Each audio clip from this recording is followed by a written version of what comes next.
right, guys, thanks everyone for being here. I'm really excited about this because this is a talk that I think is going to both transcend what is very real, very practical and very true about the code, but then hopefully by the end of this, we're going to zoom out and look at Ethereum in the long term, and what is the theory of Ethereum, because like that's kind of the only thing that I really know about, because as soon as we get into the code, I need to defer to these guys.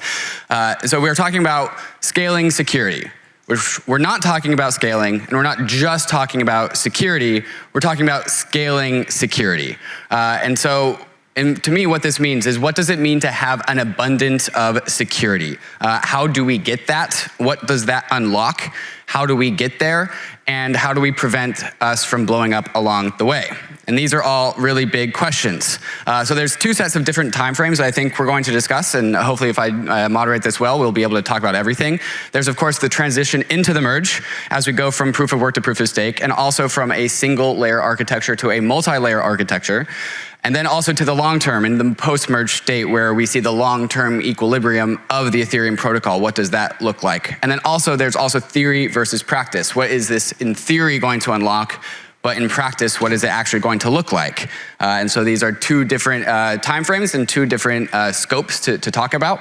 And to help us guide us through these conversations are the panelists, which I was going to introduce, but we already did that, so I won't do that again, who are probably some of the biggest giga brains, I would say. And so I'm a little bit intimidated to be here because I don't know how to code, but these guys do.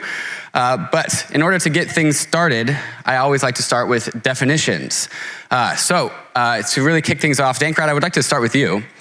What is security, and what does it mean to scale it? How do we scale security, and what does that even mean?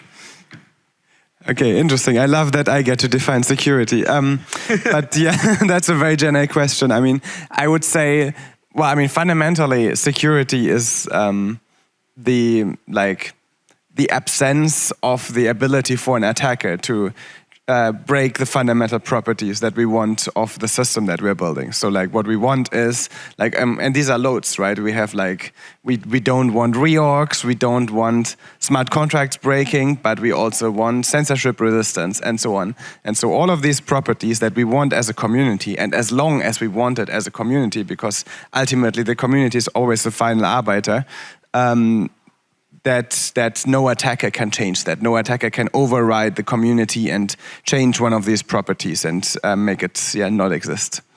Does this definition change when we add the word scale to it? What does it mean to scale security? I mean, I think scaling to me has the meaning that we somehow want the security to extend without adding like a proportional amount of inputs. Like in some ways, for example, we don't want to need an infinite amount of ether to secure this property. So like we want more security for the same amount of inputs, which can be ether staked, or it can be audits for smart contracts and so on. Okay, so as we go throughout this panel, there's the typical moderators like question, boom, boom, boom, boom, boom, boom, boom. And so I'm gonna try and make sure everyone who wants to talk does talk, but also be a little bit efficient about this. So if you want to go next, always please like raise a finger so I can call on you. Danny, when you want to say something? Is there always an attacker in the context of security, or like, can things just break? Is that also in the, or is like entropy and natural processes one of the attackers that were considered? It's a question for me. Yeah, I don't know. Define security. Oh, right. That's I guess that's a fair point. I guess like I think at the level that we're doing it at Ethereum, I find attacks to be the most scary ones, but I think like there could also be just entropy, just things failing. That would also be part of it. I think we are relatively unlikely to see major failures coming from that, but there can be minor ones. Right.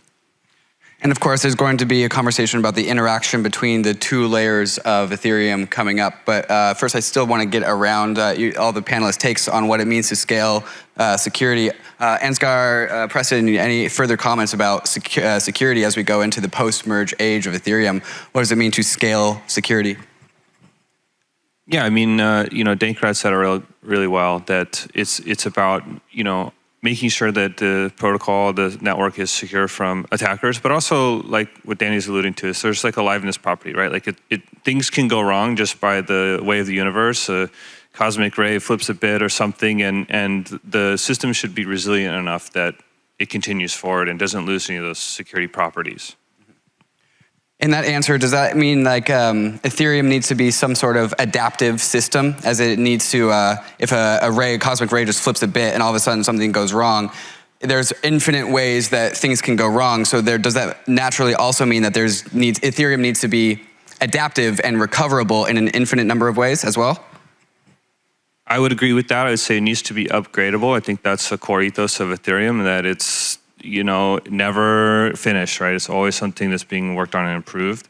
And especially in these scenarios where things can go wrong, and we acknowledge this and sometimes learn about them later, right? Like we don't know about day zero bugs until afterwards. Usually that's why they're called day zero. So having that principle, having that ability to issue upgrades is really important.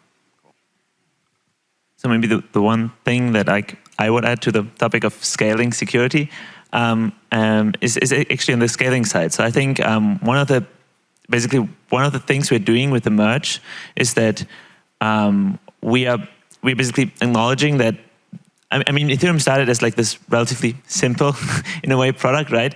Just this a single monolithic chain, just chugging along, doing its thing, and we have to keep it safe, and but it's relatively simple. And like now we're at this point where we see that just for full-on high scalable blockchain systems, that's just not enough, right? We need these data availability layers. We need this basically these roll-ups that can settle on a shared base layer, and all these kind of basically much more complex systems. And so for me, scaling is also just scaling into higher complexity while keeping the system secure, while keeping all these properties also being robust against things like MEV, right? Liquid staking, concentration, like basically all these more and more complex factors, being able to keep a system secure and support all of that. That's basically my take there. Yes, one thing, I also think that, Dankrad, you put it really well. But one thing I think about when like scaling security, from like a theoretical perspective, it's easier to talk about scaling and kind of the economic properties of Ethereum and the economic properties of the consensus layer. But from an engineering perspective, we cannot really scale security. I think you add more layers, more engineering complexities, which cannot possibly scale in the same way that the theoretical models of the abstract properties scales. So I think there are more challenges there. Does that mean, or what you're saying is that mean that we have some amount of security and we can't add to that level of security, but we can do more with that same level of security? Is that what you meant? No, I think for the like engineering challenges, we need to put linearly more resources into securing it.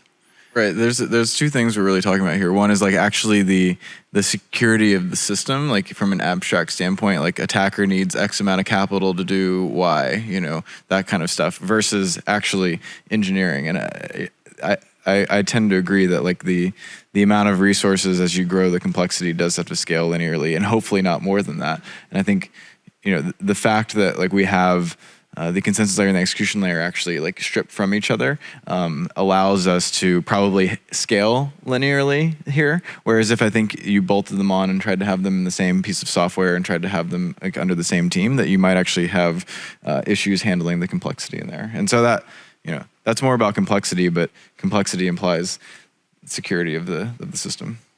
I'm still having trouble wrapping my head around this linear word. So when we separate parts of Ethereum into its own modular components, is what you're saying that is adding complexity because now we have different modules, but also we get to target and attack complexity in these modules more directly? What I'm saying is you add complexity of the system. If you don't add modules, the complexity becomes untenable, and you have more and more issues with security. And that even when you add a module, you still have to add new people and new teams and new structures to handle it. So you do have to add linearly to still handle it. But if you don't modularize and you don't specialize in a system that becomes complex enough, then nobody can handle all the complexity at once, and the security would degrade. I mean, maybe like to make a picture out of this, like 20,000 lines of code is not twice as hard to handle than 10,000 lines of code. It's probably like at least 4 times harder or something. I don't know. Maybe Martin has a better estimate on that. But if those 20,000 are 2 different components that have a very well-defined interface between them, then it becomes, again, more or less, maybe not completely linear, but closer to linear. So that's why we have to make these modules. So the visualization that I'm getting in my head is instead of having one gigantic knot of like a yarn ball, there's one big one, and you see the inputs and you see the outputs, but like it's such a mess on the inside. But then if we modularize these things, we have just a fewer smaller knots, and you can actually reason about the size of these knots a little bit better when they are broken up and apart. And maybe and so that's cool. But then there's also the additional, the trade-off there is that, well, now we have the interactions between these different components, and that is where additional security lies. Is it, how are we aligning with this metaphor? Yeah, it's pretty good. It's hard to see how those knots interact, but but then also when you create interfaces, that's also where things usually break. Interfaces, what can you... So between these modular components, you might have one driving the other, one saying, hey, do this, hey, do that, based upon the internal state of this one to adjust the internal state of that one. And often kind of on these boundaries is when all of a sudden you have a lot of complexity. So having clean interfaces, as Dankrad said, is very important.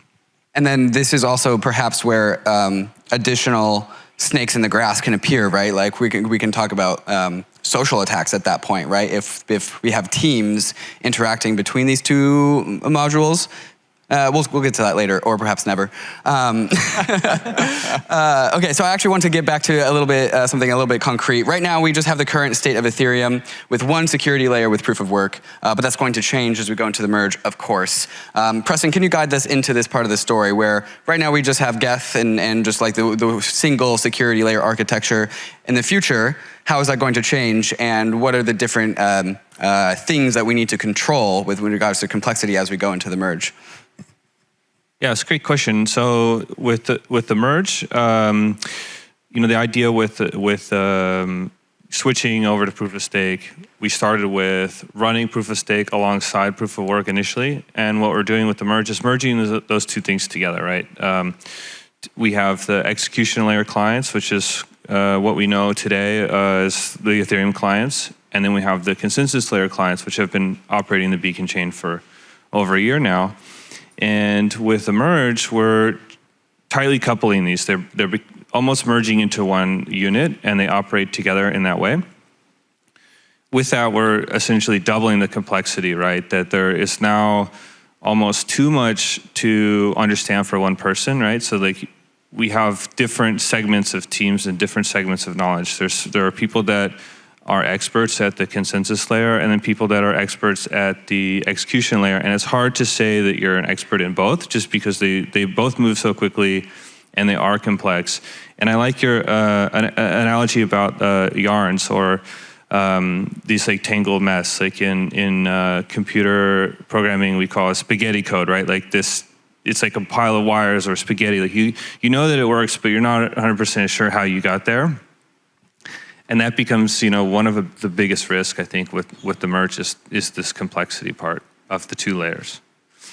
And there is a consensus layer of Ethereum today, and it's proof of work, and it's a module that as part of Geth, as part of these other clients, that's probably actually very thin and probably has not been touched almost at all since Genesis. So what a client looks like after the merge is Geth minus proof of work plus Prism, or Aragon minus proof of work plus Lighthouse. Like it's that execution layer, existing client, carve out the little brain that drives it, which is proof of work, and add this bigger brain thing over here that's a separate piece of software. And there's multiple different brains, right? There's multiple different clients. There's Prismatic, there's all the different Ethereum 2 clients, and then there's the different Ethereum 1 clients. And then there's also complexities in each different permutation of the different relationships. Is that all true? Ideally, there's not complexities, but this is that interface. This is, if everyone agrees on the interface and everyone agrees on the edge cases around communicating on this interface, and it's very well tested, then there should not be idiosyncrasies. But, if you look at any of our recent merge testing, it is the kind of random client pairs. It might be Nimbus Nethermind that like in the last test fell over because of some weird edge case and how they're handling this interface, and they're handling some edge sync case or some invalid case or something like that. And so because of that kind of multi-dimensional on each side, there are complexities that emerge. In the ideal, your interface is clean enough that they don't, but things aren't ideal. And there are quite a lot of edge cases that can happen, because theoretically it's simple. There is a head of the chain, but you have two different clients here that both need to agree that, first of all, like, are we in the proof of stake yet? Has that happened? If so, the CL is the driver. Otherwise, the execution layer needs to do its thing, and it would operate from Genesis. But then, no, the CL side might say, no, we're actually in proof of stake, and then it will have to like switch over, and instead of going from Genesis upward, it will go from whatever the CL said downward. And the CL is also reliant on the execution layer client to tell it whether a state transition or a block is good or if it's invalid. So there's this kind of leap of faith there, which we call the optimistic sync part. And it's particularly regarding sync, there are lots of things that can happen. Certainly. I mean, and that's one of the big things is when you have failures or weird things happening on either side, how do you recover? How do you agree on things again? So it's like, say I was running Nimbus and I had Geth underneath the hood, and Geth is like, we're following in lockstep, we're agreeing on the state of the world, and then Geth is all of a sudden like, by the way, I'm syncing, because like, the user wiped Geth's database. It's like that. It feels like a crazy scenario, but it's not. Like these edge case sync scenarios are actually pretty commonplace, and so they kind of have to repair each other and fix and find the head and agree on things again, and that's where the devil in the details are. And that's kind of one of the things. So I agree, it's good when you have two different separate components. It becomes a clean interface. You can test them individually.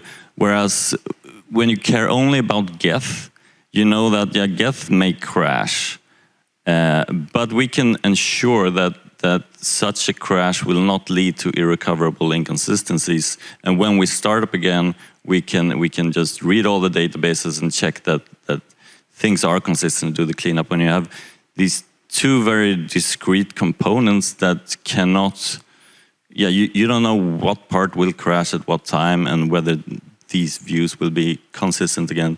It makes it more complex to have them separate. Right, but I think this is actually a really good example for why on Ethereum we really hard commit on this aspect of client diversity, right? I think basically after, like with the merge, we could have just said like, we did client diversity on ETH1, but maybe now with ETH2, we just don't bother anymore. But of course we did the exact opposite, right? We really like double down. And now, we have basically, 20 or something different combinations of ELCL you can run. And of course, that means in some sense that there's 20 different versions where they could each be like a very specific bug or something. But at the same time, it makes the system like very anti-fragile, right? Even if there's a specific Geth Lighthouse interaction problem or something, this will not bring the system down, right? We have all these other combinations that all are out there, and they'll continue to run. And so basically, with all this extra work, and I think it was a lot of extra work to basically have all that client diversity and make sure all the interactions work, but that really the payoff, I think, will be very substantial here. So just to check my understanding, with all the different permutations of the CL layer and the EL layer clients, there's a exponential growth per permutation for the possibility of bugs and for bugs. Danny said that, well, ideally that's not the case, but I think in practice we know that that's probably still possible.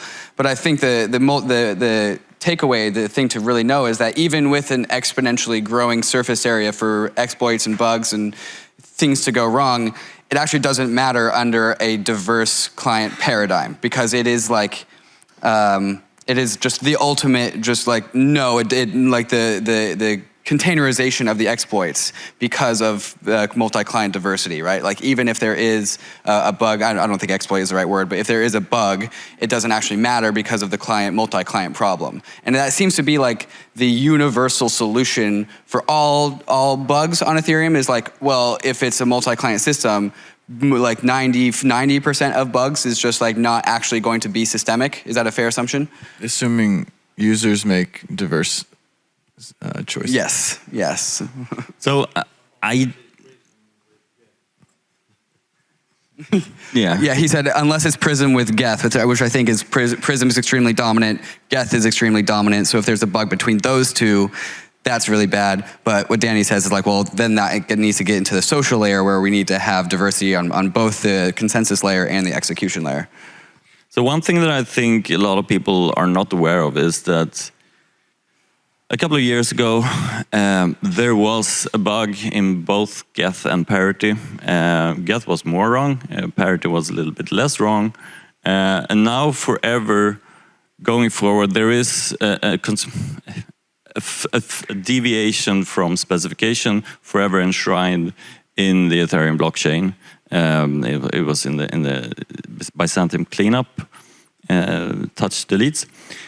And one of the things that could be really nasty is if we forever enshrine, if we have a majority client failure which does not stop block processing, but since we have a like 90% majority client, it will just include that error forever, and the community will not be ready to like roll back 2 days worth of blocks. So we'll just have to live with that bug, which may or may not be a good bug. I mean, there are bugs which are harmless, and then there are bugs which are not so harmless and can be very hard to live with and go on. Yeah. So the diversity thing here is not just like we need diversity because it gives more robustness against, you know, partial crashes of the network. It's really larger than that. We need diversity to ensure that we follow the specification and not just enshrine random bugs like forever. Yeah, I mean, in Bitcoin Core is the spec, right? You know. And if we have supermajorities of clients here, then in some cases they might actually become the spec. In the extreme, they probably, you know, if you print one extra way, it might become the spec. If you print 10,000 Ether, I don't know if it'll become the spec, you know, but we have the tools increasingly to kind of avoid these disasters. So I encourage people to help us avoid these disasters. So in the post-merge state, where Ethereum is in the long term in the equilibrium, where like things have settled post-merge, but then we have a bad bug, and so is there like a universal recovery path, as in like, okay, let's start engaging on this path to recovery, or is it always going to be about what is the nature of this particular bug, or is there some sort of just like universal, okay, let's get Ethereum back on track no matter what the bug is? Is there a universal recovery path? No.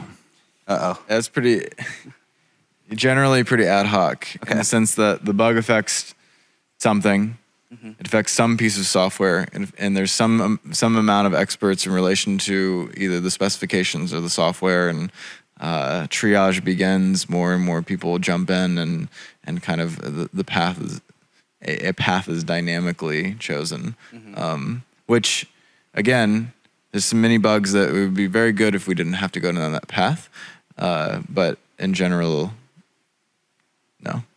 Danny, part of your talk that you gave just now talked about like the perhaps inside of 10 minutes we could accidentally finalize, well not accidentally, on purpose finalize a block that has 10 extra million Ether in it. And that would be hairy, especially if I think people could probably react to that faster than devs can fix that. So is that like kind of the worst case scenario where just 10 million extra or 100 million or a billion extra Ether is minted, and is that the worst case scenario? And in that scenario, how do we recover from that? I mean, I guess in the worst on state transition bugs that are kind of untenable to live with, you have to revert. The DAO was an interesting thing in that there was this time lock in the child DAO, so it was very unique and very surprising. Very fortunate. And very fortunate that it gave people time to kind of think and react. A whole month. Yeah. As opposed to 10-minute finality. Yeah. Whereas this, there's certain bugs most bugs I don't think you get time to react. And so the nuclear solution is to revert, and reverting what would certainly be at least 24 hours, very likely a very minimum 2 days of activity is increasingly kind of an untenable solution. So best to avoid the disaster. And so in this state, we have 2 days of, as if we're, depending on where we are, in 2040, where Ethereum has come to blanket the earth as a financial fabric, that's 2 days of financial activity that just the whole world has to go get rolled back in that case. Yeah, so let's multi-client the hell out of it. I think 3 people want to talk. Dankrad, you want to go first? Yeah, I just wanted to comment. So I think even in the case where a majority client finalizes this, the multi-client was already a lot better, because you would still immediately detect that this happened. With a single client, there's also a relatively high probability that it would even take 2 days until you know that something terrible like that has happened, and the 10 million, and then you're in a really bad situation, because people have continued transacted based on that. Right. Whereas in this case, when 1/3 of the validators suddenly go offline, even if the chain finalizes, developers know something really bad has happened, and you would immediately start investigating. So it's almost it's a canary even in those cases. Well, and it's more than a canary, right? Because you still have the other third that basically violently disagrees and is like, no, what you're doing over there, even if you're finalizing, this is wrong. This is not following the specs. They will continue to... You could soft fork very quickly. Yeah. That minority. Exactly. Well, you don't even have to... You basically, you as a user, right? Of course, if you're a validator and you're on a finalized chain that is wrong, there's a problem there. That needs manual interaction. But if you're just a user, you just basically look at, okay, this client combination still works, and then I just basically shut down my incorrect system. I spin up the node the combination that actually is able to follow the correct chain. Even if that chain only has 20% of the validators, it just doesn't care. It will continue to go along, right? And in its worldview, over time, it will be able to finalize again, right? So we will still have to manually kind of intervene and make kind of the stuck validators on the incorrect chain kind of be able to come over with us, but the system will go on. So so you can move quickly in many senses, but still very large economic decisions can likely also be accidentally made in that short time. Right. So I would definitely say a big target for us should be, we should really try and minimize the chance that we finalize incorrect state transition, right? Because of course finalization, it's just at the end of the day, Ethereum consensus is always social consensus, so we can revert finalized states, but it is much more costly for us to do so. So if we can, whatever we can do to bring down the chance of finalizing an incorrect chain, and that means also bringing geth dominance below 2/3, for example, right? We should really try as hard as possible to get there. Something that Vitalik said once upon a time that stuck with me was that it's cool if we have these super mega decentralized systems, but if only 4 people know how they work, then is that really decentralization? And as we get into this multi-layer architecture, say there's a terrible bug that we need to fix, but now with this multi-layer architecture, if the up text goes out, it actually has to get sent out to 2 or multiple different parties. And so this is also additional complexity where now we need experts from the CL layer to start to talk to the experts from the EL layer, execution layer, consensus layer. And this can add its own levels of complexity. Danny, is this something that worries you? Are you worried about this situation where there's just multiple teams having coordination problems and communication problems in order to solve a bug? Not in the long run, but it's certainly been, some of the growing pains over the past 2 months have been how to debug the system, how to communicate with the system, how to utilize tools on, the other side of the aisle to kind of better understand what's going on with your side of the aisle. And that's been a lot of the focus around these shadow forks, is not only making sure the shadow fork works, but also increasingly having the capabilities to parse and understand when things go wrong. So I think in the long run that we can be in a pretty good spot with respect to the tooling and cross-layer tooling, but it's certainly a work in progress.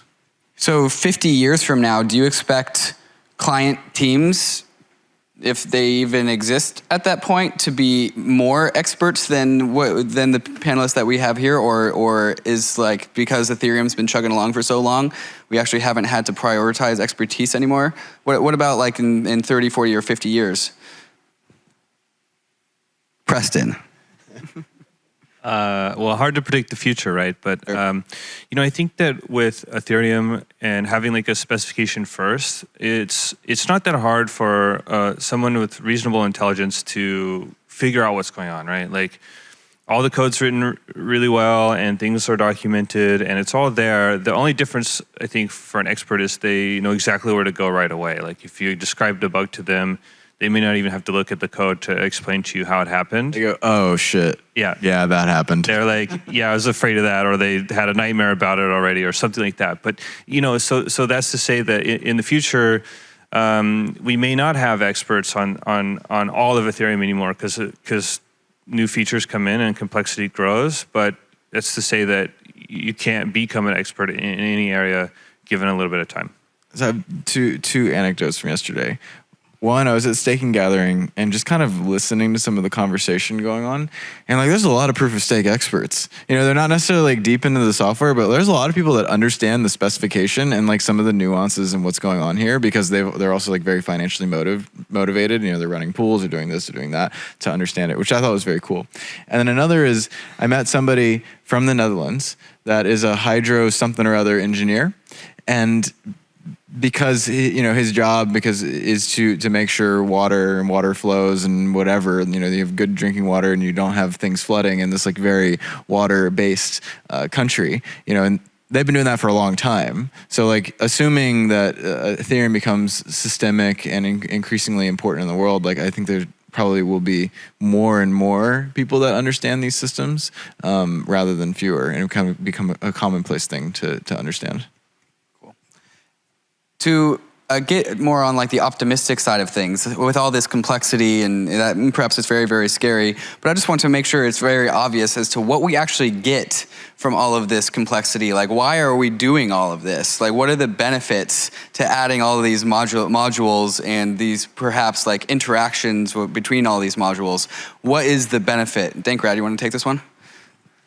Yeah, I mean, absolutely. Like, I think like with complexity, we should always ask that question, like, what do we get for it?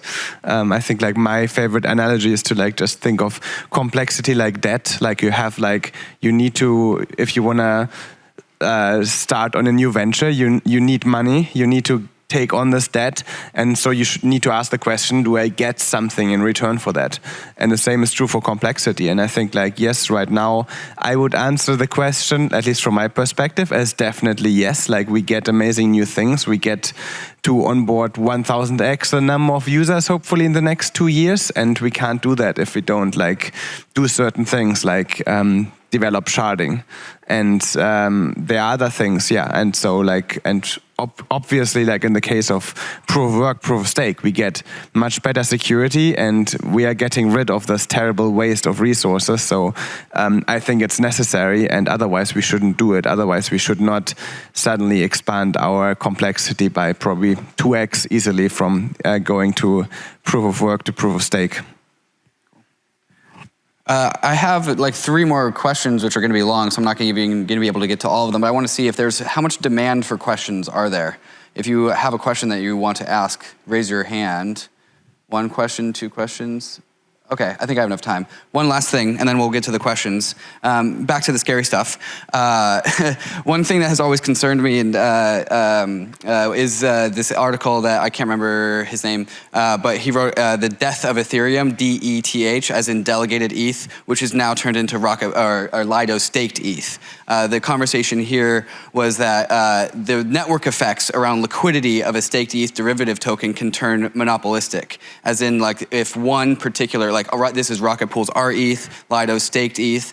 If Coinbase issues a derivative staked ETH token that has the yield baked in, whichever one of these generates the most liquidity, it kind of becomes the new money in Ethereum. Or Ether is money, but it starts to get replaced by a staked Ether derivative token, and that starts, and the most liquid one starts to dominate, which kind of instantiates a winner in a staking service that has a liquid staked ETH derivative token. And so, even if it's Rocket Pool, which generally has the blessings of the most, decentralized staking service, if there's a bug in Rocket Pool and it's responsible for RETH, and RETH represents like 60% of the total staked ETH, that is a concern.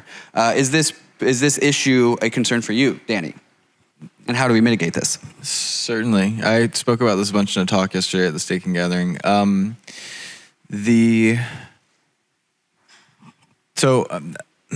I think that being cavalier about like risks of exceeding certain thresholds, like 1/3, 1/2, and 2/3 with these types of derivatives, like we should not be, because there are substantial risks. But these risks actually then turn into risks on capital, risks on those that are depositing in here.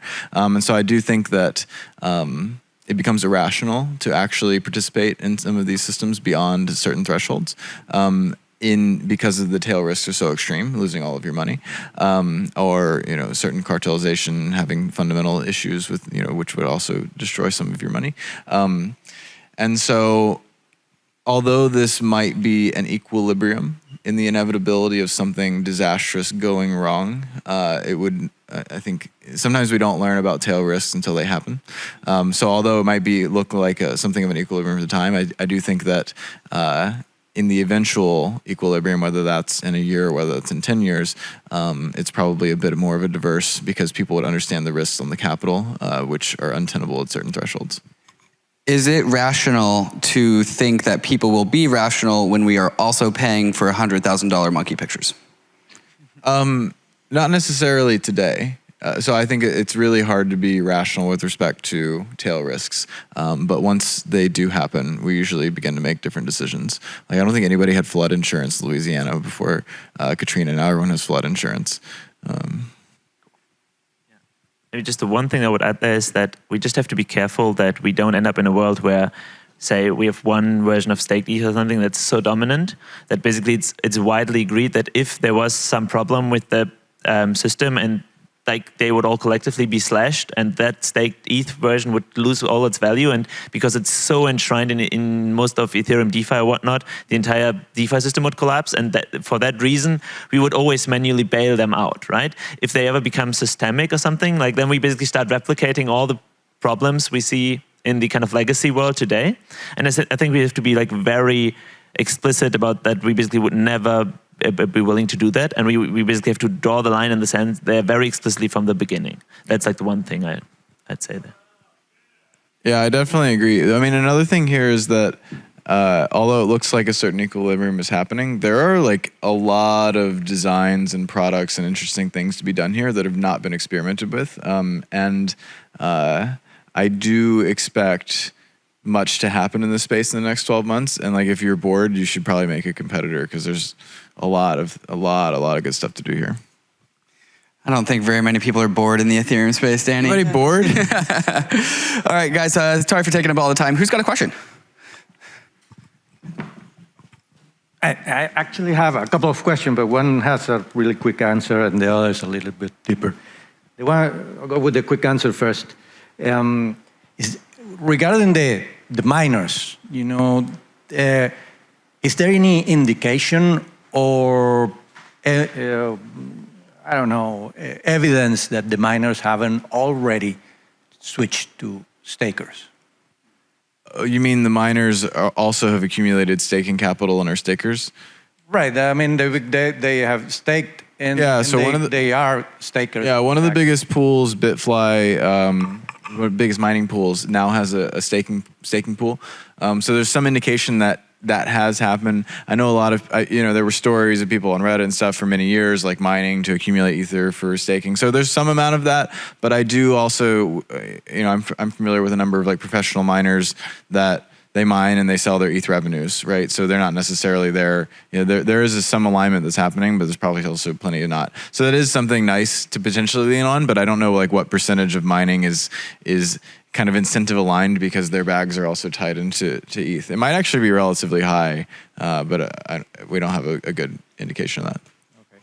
So the real deeper one is expanding on your example of this one block where you get, let's say, even $1 billion over there, and you say that maybe you'll have to roll back. But how do you measure what's worse?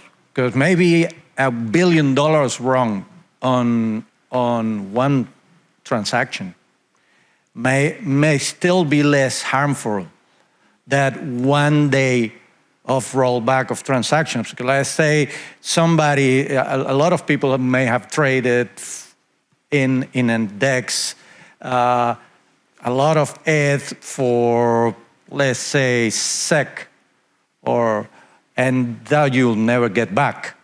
Or goods or services you already paid for, and then the transaction rolls back, and that might be a heck of a lot more money than the $1 billion in the... And I guess that's... So when you ask the question, is there like a generic response to how we are going to handle situation X where something is wrong?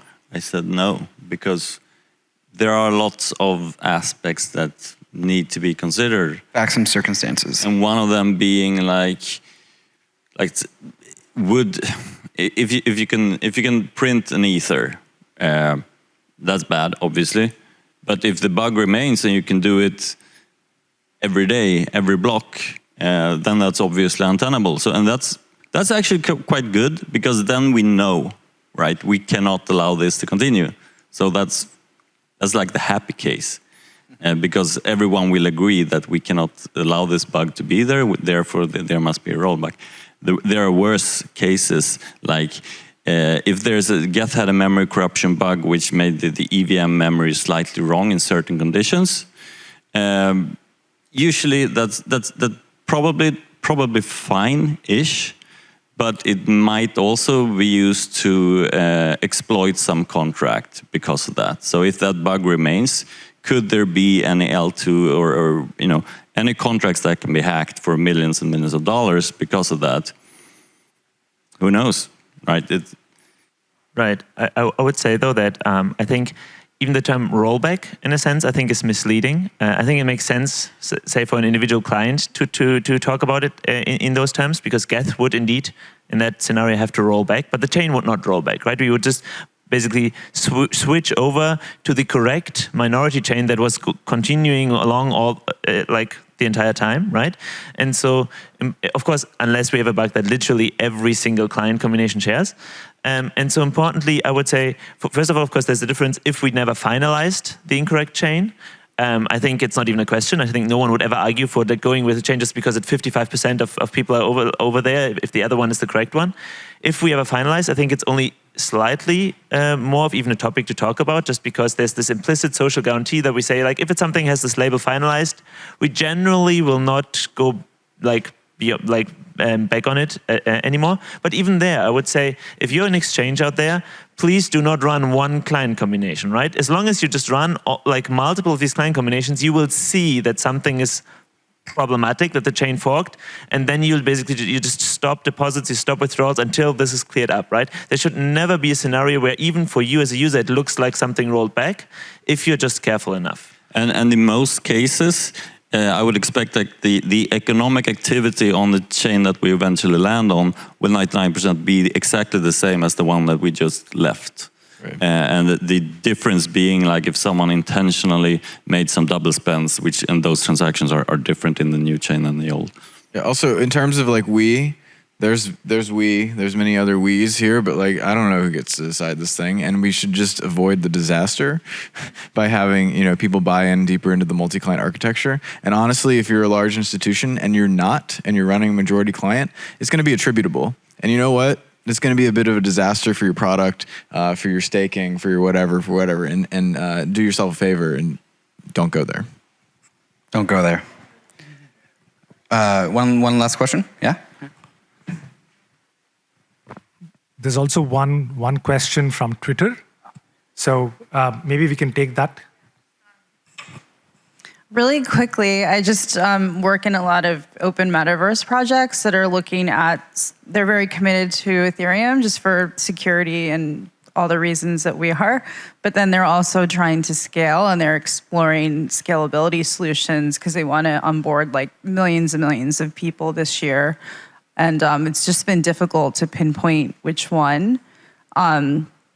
You probably don't want to name them, but do you guys feel like this is the year where they would be able to do that in a way where you're onboarding large amounts of people, you know, onto an Ethereum like metaverse game or something, and you're able to do it properly in a decentralized way where you're not compromising a lot of the security issues? And I've just been surprised as we dig deeper and look at some of the scaling solutions, just that they're essentially centralized. So centralization, there's many ways something could be centralized in an L2 world. A centralized sequencer actually is like, you know, it's not the same as like an L1 sequencer being centralized. As long as you have some sort of central resistance gate to get back into the contract, some of those things are fine. Whereas I agree, many L2 constructions are kind of in this realm that they don't have fraud proof, so they're kind of in a training wheel zone, and there are a bit of some centralization concerns there. You know, in terms of picking one, there's also a lot of solutions that aren't L2s that are also centralized. So I'd personally probably pick an L2 that I'm aligned with, that has very good tech and is, you know, has a clear path over the next 12 to 18 months on how they're going to be iteratively decentralizing and improving their product. There's a lot also in your question that I didn't answer. Mm-hmm. The other thing that I'll add to that is that many of the layer 2s that are in some form of scalability right now also get to increase in scalability over the next 2 to 4 years. And so projects that build on these L2s now also get to be very tapped into the development and growth of these layer 2s as they progress in their own development fields. And so there's benefits to stitching yourself, tying yourself to the ecosystem of that particular layer 2, because you get to become experts in that layer 2, and that is useful information to have throughout the 20s. Do you want to do the Twitter question? I think we are out of time for that. Okay. But thanks, David, for chairing this first and fantastic channel. Thanks to all the panelists. Please give them a round of applause.